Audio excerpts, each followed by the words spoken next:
The book of John, chapter number 4. Some of you are ready for this teaching. Are you sure you are ready for this conversation tonight? Because hey, John chapter number 4. Let's start the reading from verse 7. John 4 from verse 7. There comes a woman, John 4 from verse 7, of Samaria to draw water. Jesus said to her, "Give me to drink, for his disciples have gone away to the city to buy meat." Then said the woman of Samaria to him, "How is it that you, being a Jew, ask drink of me, which am a woman of Samaria? For the Jews have no dealing with the Samaritans." Jesus answered and said to her, "If you knew the gift of God, and who it is that said to you, 'Give me to drink,' you would have asked of him, and he would have given you living water." The woman said to him, "Sir, you have nothing to draw with, and this well is deep. From where then have you this living water? Are you greater than our father Jacob, which gave us this well, and drank thereof himself, and his children, and his cattle?" And Jesus answered and said to her, Whoever drinks of this water shall thirst again. But whoever drink of the water that I shall give him shall never thirst. But the water that I shall give him shall be in him a well of water, springing up into everlasting life." The woman said to him, "Sir, give me this water that I thirst not, neither come here to draw." Then Jesus said to her, "Go and call your husband." And the woman said, "I have no husband." Jesus said, "You have well said, I have no husband, for you have had 5 husbands, and him whom you are with now is not your husband. In that said you truly." The woman said to him, "Sir, I perceive that you are a prophet." All right, so let me explain the culture. And you can see this also in the story of Judah. When somebody marries somebody and the person's husband died, maybe among 5 children, then the next person is obligated to marry the woman. Okay? And then that one too died. The next person is obligated to marry the woman. Then that one too died. Then this one is obligated to marry the woman, and that one too died. Okay? So usually it's a custom. And it was a bad culture. Okay?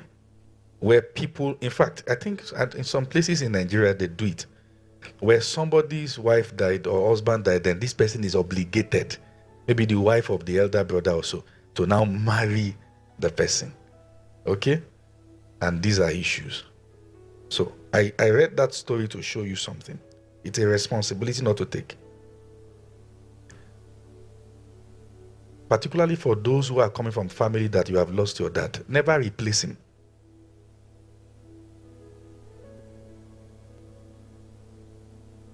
Never replace your late dad. Write it in capital letter. Okay, those of you who don't know what this means, you have your both parents alive, so you may not understand this. But bless God for you. But there are people who understand what I'm saying. If care is not taken, in fact, it is one of the reasons why sometimes we feel firstborn struggle a lot. Because it looks like the firstborn live for the rest. Is used to serve the rest, and when they climb, everybody look down on him and insult him or insult her.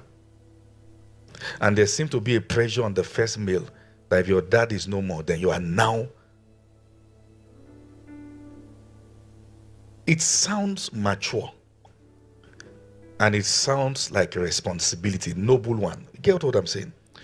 When I say never replace your late dad, I'm saying you are the son of your mother. You are not her husband. Don't confuse the responsibility. You see, what I'm teaching you today is a very serious matter. The moment you confuse the role of a son to being the husband, number one, you'll have to continue the work from where it stopped.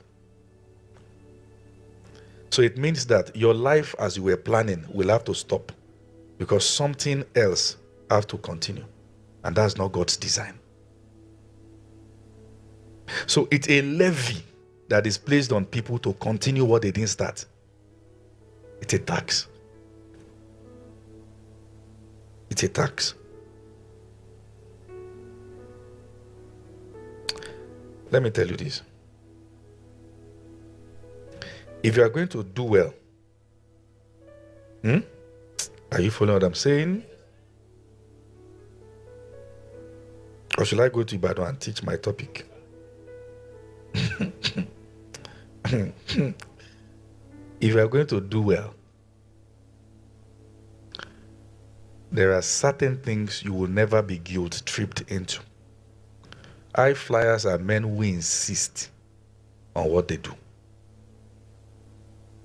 In fact, if not, the devil knows that one way to distract your journey for life is for something to happen in the family, and then you are.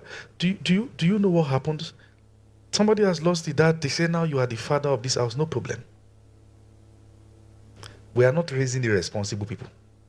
But the problem now is that this person's primary obligation to his own immediate family is being contested for. Meanwhile, everyone have responsibility to do what they should do. Go to school, study, make money, and support. Everybody collectively support.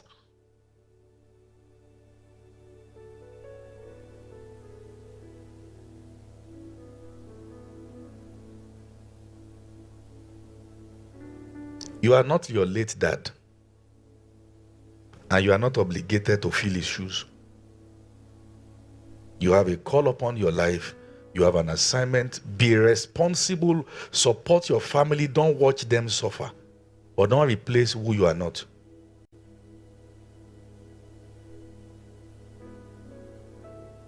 If your mom will have to remarry later, and if you're a lady, you have lost your mom, you can't replace your mother. You are not your father's wife. You are his daughter.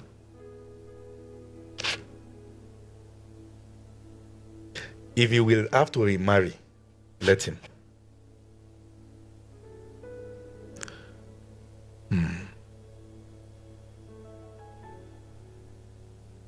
You know, I said some things, and sometimes we like to shy away from it. There's a way you'll be a young person and men will be avoiding you because you're already carrying too much.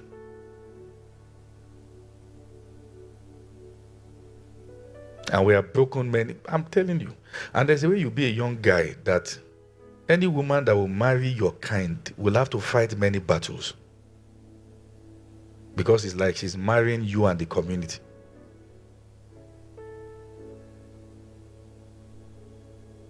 And you have to decisively have a controlled environment. The best way to be a blessing to that family is in becoming what God designed you to become, not what you are obligated to become. And in becoming what God designed you to become, the journey of emergence into it may make you look wicked, but that is the way to be a blessing.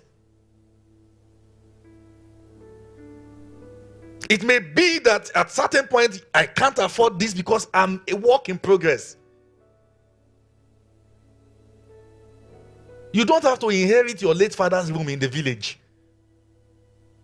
Do you understand? Yes, sir. You don't have to.